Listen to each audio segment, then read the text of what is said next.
Welcome to our discussion on an introduction to elections and types of elections. Here are the topics for today. What are the purposes of elections? What are the different types of elections? And what are examples of direct democracy? So let's get started with the purposes of election. First of all, Election Day in the United States is the first Tuesday after the first Monday in November.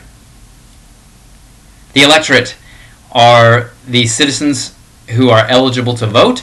So this year, if you haven't already, you will be joining the electorate. Congratulations.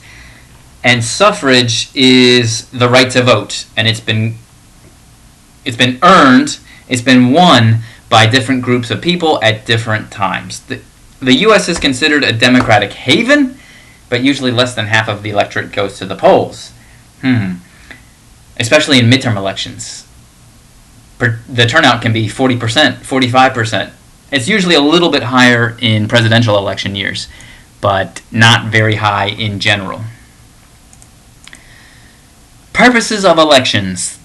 The ballot over the bullet. Even vicious campaigns are preferable to violence. This gives the government a legitimacy and fills government positions. Also, the government is accountable. The electorate gets to judge those in command. Winners of elections can claim a mandate.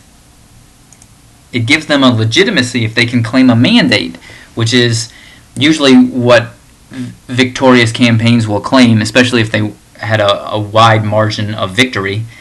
A mandate is a command indicated by an electorate's votes for the elected officials to carry out their platforms. So, especially in presidential elections, and presidential elections that have a wide margin of victory.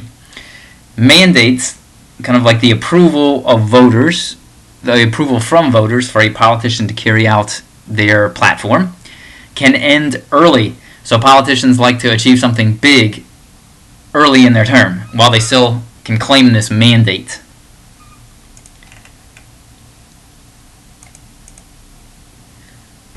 Elections can also offer a chance for voters to pass retrospective judgment, which retrospective judgment is when voters are judging the performance of the party or the person in power. It can be a positive or it can be a negative. Here's a few recent examples. In 1980, Jimmy Carter suffered from the voters' retrospective judgment of his handling of the Iranian hostage crisis, and Jimmy Carter lost the 1980 presidential election pretty handily. In 1984, there was a favorable retrospective judgment of Reagan's first term, and again in 88, when Reagan's vice president, George H.W. Bush, was elected, favorable showing for Reagan. In 1992, unfortunately, George H.W. Bush received harsh retrospective judgment. The economy was having a hard time, and Bill Clinton was elected. Then in 96, Clinton was elected again. It's tough to say in 2000 because it was such a bizarre election. And then in 2004, voters had a positive retrospective judgment of George W. Bush compared to Kerry's record in the Senate.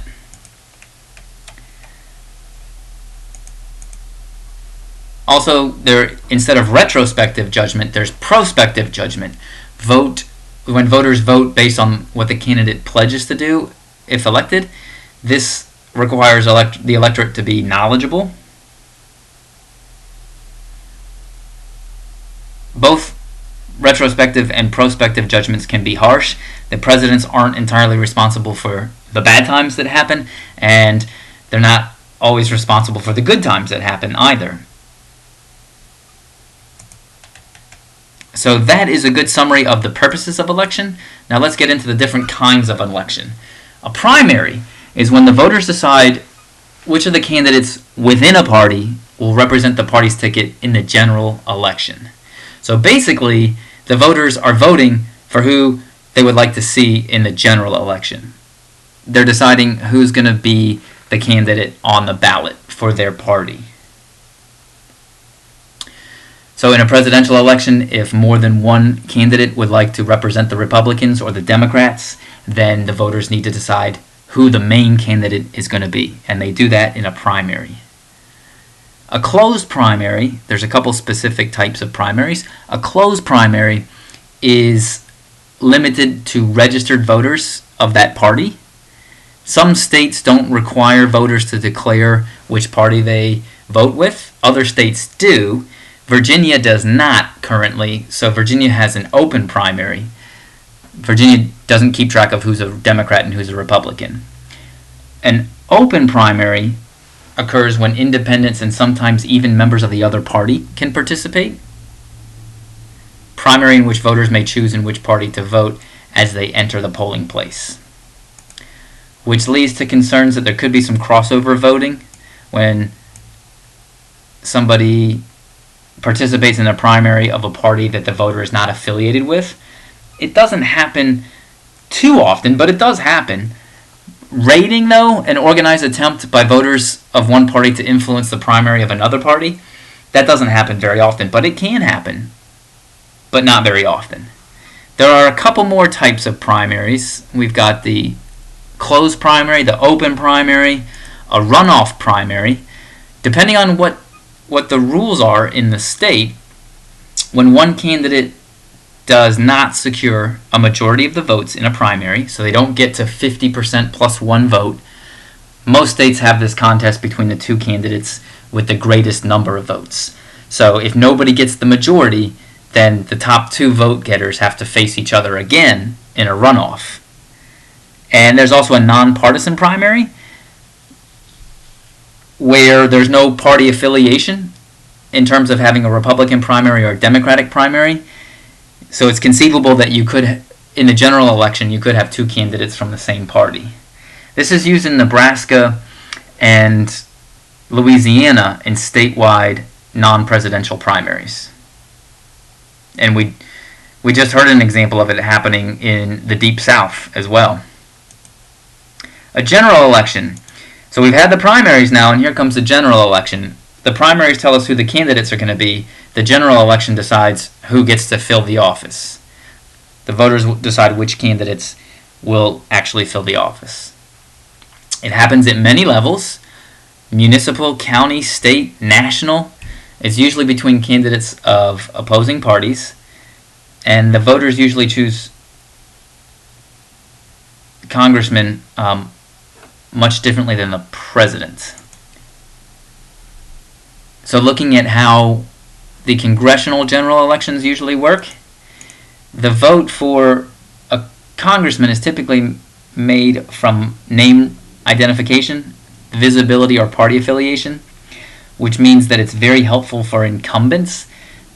In Congress, especially in the House, there's a high degree of incumbent re-election, and an incumbent is the person who's already holding the office. They're already holding the elective office. They're like the defending champs. And you can see just how high that re-election rate was in the House in 2004, 98%. So it is very difficult for a challenger to knock an incumbent out of the House and Congress in general. The Senate is still pretty high, not quite as high as the House, though. There are some examples around the country where there's direct democracy. And these three things, these ballot initiatives, these ballot referendums, and recalls, are used in 24 states and the District of Columbia. So an initiative is when citizens propose legislation and submit it to the state electorate for popular vote. So the citizens actually come up with the idea for a potential law, for a bill, and then they get to submit it to the state electorate for popular vote. Usually there's a certain number of signatures that are required to get it onto the ballot, and it is intended to give the citizens more direct control over policy. Critics argue that special interest groups have too much influence. There's almost like this initiative industry where law firms become directly involved. So getting something on the ballot means that an interest group or a cause is well financed. There are referendums where state legislatures submit proposed legislation to states' voters for approval. So the state legislature comes up with a potential piece of legislation, a bill, and instead of deciding for themselves if they think it should become law, they give that decision to the voters. This is a direct democracy, is an example of a direct democracy. The wording is very important. in terms of what yes or no means. And are these great for democracy? Not everyone turns out, so only the people that vote can have a say. And those who are educated about the issue tend to be from high socioeconomic classes. So does that mean the lower classes are underrepresented? It's also the expense involved maybe means that the voice of the people is not heard, just the voice of well-funded special interest groups. And then the final example of direct democracy is a recall or a de-election, where voters can remove an incumbent from office by popular vote. It is very rare. There was an example that happened in Wisconsin recently with Governor Scott Walker, and there have been a few examples from California.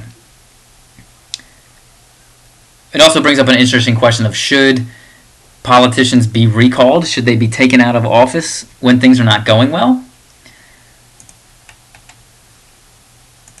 And one final term for an introduction to elections and kinds of election is called a special election. This is an election that happens not on election day.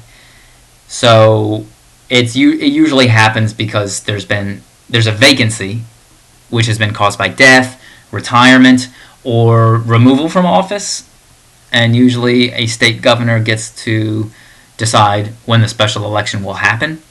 And usually turnout in special elections is not that high because it's not on election day, and unless people are extremely well informed, it's hard for people to know that it's time to vote for a special election. In Virginia, there's special elections that have happened in August, that have happened in July, so they're not when people typically think it's time to go to the polls. Okay, that is the end of our look at types of elections. Hope it helped, and good luck studying.